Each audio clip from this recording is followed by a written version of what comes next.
नबी पाक अलैहिस्सलातु वस्सलाम हमेशा नरम और शीरी लहजे के अंदर गुफ्तगू फरमाया करते थे। नबी पाक अलैहिस्सलातु वस्सलाम ने कभी बुलंद आवाज़ के साथ जो है वो गुफ्तगू नहीं फरमाई, और ना ही करीम आका अलैहिस्सलातु वस्सलाम गुफ्तगू करते हुए बहुत बुलंद आवाज़ से हंसते थे। नबी पाक अलैहिस्सलातु वस्सलाम जब भी गुफ्तगू फरमाते तो नरम लहजे के साथ गुफ्तगू फरमाते, और जब भी नबी पाक अलैहिस्सलातु वस्सलाम अपने किसी गुलाम के साथ गुफ्तगू फरमाते तो नबी पाक अलैहिस्सलातु वस्सलाम के मुंह मुबारक पर जो है वो तबस्सुम हुआ करता था। नबी पाक अलैहिस्सलातु वस्सलाम मुस्कुराते हुए तबस्सुम फरमाते हुए अपने सहाब के साथ गुफ्तगू फरमाया करते थे। हज़रत आयशा सिद्दीक़ा रज़ियल्लाहु ताला अन्हा बयान फरमाती हैं कि नबी पाक अलैहिस्सलातु वस्सलाम का कलाम इतना शीरी, इतना मीठा हुआ करता था कि सुनने वाला जो भी मेरे मुस्तफ़ा करीम की गुफ्तगू सुनता वो बजाय नबी पाक अलैहिस्सलातु वस्सलाम से दूर होने के वो दिल के साथ मेरे मुस्तफ़ा के करीब हो जाता था। वो दिल के साथ आता तो वो गुफ्तगू सुनने था, लेकिन अपना दिल भी बारगाह मुस्तफ़ा में कुर्बान कर देता, अपनी जान भी जो है वो मुस्तफ़ा करीम की बारगाह में कुर्बान करके चला जाता। हज़रत सैयदना मुआज़ बिन जबल रज़ियल्लाहु ताला अन्हु आपसे रिवायत है कि मैंने नबी पाक अलैहिस्सलातु वस्सलाम की बारगाह में अर्ज़ किया कि या रसूल अल्लाह, मुझे कोई ऐसा अमल बताएं कि जिसकी वजह से मैं जन्नत के अंदर दाखिल कर दिया जाऊँ और जहन्नम से मेरी निजात हो जाए, यानी जन्नत के अंदर दाखिले का सबब मुझे मिल जाए और जहन्नम से आज़ादी का सबब मिल जाए। तो नबी पाक अलैहिस्सलातु वस्सलाम ने इरशाद फरमाया, तुमने बहुत बड़ी बात के मुताल्लिक पूछा है। अल्लाह तबारक व तआला ये बात उसी के लिए आसान फरमाता है जिसके लिए वो चाहता है। ये हर किसी के मुकद्दर में नहीं होती। बात तुमने बहुत बड़ी पूछी है कि जन्नत के अंदर दाखिल कर दिया जाए और जहन्नम से निजात मिल जाए।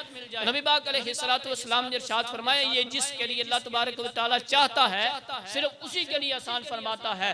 इसके बाद फिर नबी पाक अलैहिस्सलातु वस्सलाम ने उन्हें ईमान, इस्लाम, तौहीद, रिसालत, नमाज, रोज़ा, हज, ज़कात, जिहाद, ये तमाम जो अल्लाह तबारक व तआला की तरफ से अहकामात थे उनकी तबलीग फरमाई। उसके बाद नबी पाक अलैहिस्सलातु वस्सलाम ने इरशाद फरमाया, क्या तुम्हें मैं इन सब इबादत की असल भी ना बता दूं कि इन सब इबादत की असल क्या चीज़ है? अर्ज़ की, क्यों नहीं या रसूल अल्लाह, मुझे बताएं। तो फिर नबी पाक अलैहिस्सलातु वस्सलाम ने पता क्या किया, मेरे मुस्तफ़ा करीम अलैहिस्सलातु वस्सलाम ने अपनी ज़ुबान मुबारक पकड़ी और ज़ुबान मुबारक को पकड़ कर इरशाद फरमाया कि ज़ुबान जो है ये इसकी वजह से भी इंसान की पकड़ होगी। तो हज़रत मुआज़ बिन जबल रज़ियल्लाहु ताला अन्हु अर्ज़ करते हैं कि या रसूल अल्लाह, क्या ज़ुबान की वजह से भी हमारी पकड़ की जाएगी? मेरे मुस्तफ़ा करीम अलैहिस्सलातु वस्सलाम ने इरशाद फरमाया, मुआज़, तेरी माँ तुझे रोए। ये अरब के अंदर ना एक प्यार वाला, मोहब्बत वाला जुमला हुआ करता था। सहाबा कराम नबी पाक अलैहिस्सलातु वस्सलाम अपने सहाब के साथ ये अक्सर जुमला बोला करते थे, जिस तरह आज हम अपने बच्चों के साथ कोई प्यार वाला जुमला ऐसा बोल देते हैं, लेकिन हकीकत के अंदर जो है वो नियत नहीं होती, बस प्यार होता है, मोहब्बत होती है। तो नबी पाक अलैहिस्सलातु वस्सलाम और सहाबा कराम भी आपस में ये जुमला बोला करते थे। फरमाया, मुआज़, तेरी माँ तुझे रोए, कल क़यामत वाले दिन ये ज़ुबान के काटे हुए हिस्से ही लोगों को ऊंधे मुंह जहन्नम के अंदर गिरा देंगे।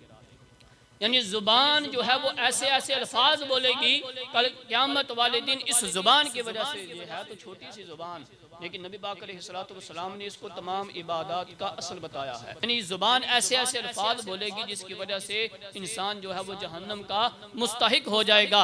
इसलिए इरशाद फरमाया, पहले तोलो फिर बोलो, पहले तोलो फिर बोलो। यानी ऐसा कलाम करो कि तुम्हारी ज़ुबान से कोई झूठ वाला लफ्ज़ ना निकले, तुम्हारी ज़ुबान से कोई बेहुदा बात ना निकले, बल्कि जब भी कोई बात निकले तो या रब ताला की फरमा बरदारी करते हुए निकले या नबी पाक अलैहिस्सलातु वस्सलाम पर दुरूद व सलाम के नजराने पेश करते हुए निकले। अपनी ज़ुबान से ये काम करो। अब देखिए ना, अल्लाह तबारक व तआला ने हमें पकड़ने के लिए 2 हाथ दिए हैं, चलने के लिए 2 पाँव दिए हैं, देखने के लिए 2 आंखें दी हैं, सुनने के लिए 2 कान दिए हैं, लेकिन बोलने के लिए ज़ुबान सिर्फ एक दी है।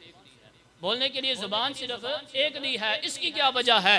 इसकी वजह यह है कि काम ज़्यादा करो और कलाम थोड़ा करो, क्योंकि ज़ुबान से तुम ऐसी बातें करोगे कल क़यामत वाले दिन तुम्हें फिर उसका नुकसान होगा। इसलिए फरमाया कि गुफ्तगू थोड़ी करो और काम जो है वो ज़्यादा करो, और काम भी वो करो जिसके अंदर अल्लाह और उसके रसूल की रज़ा शामिल है।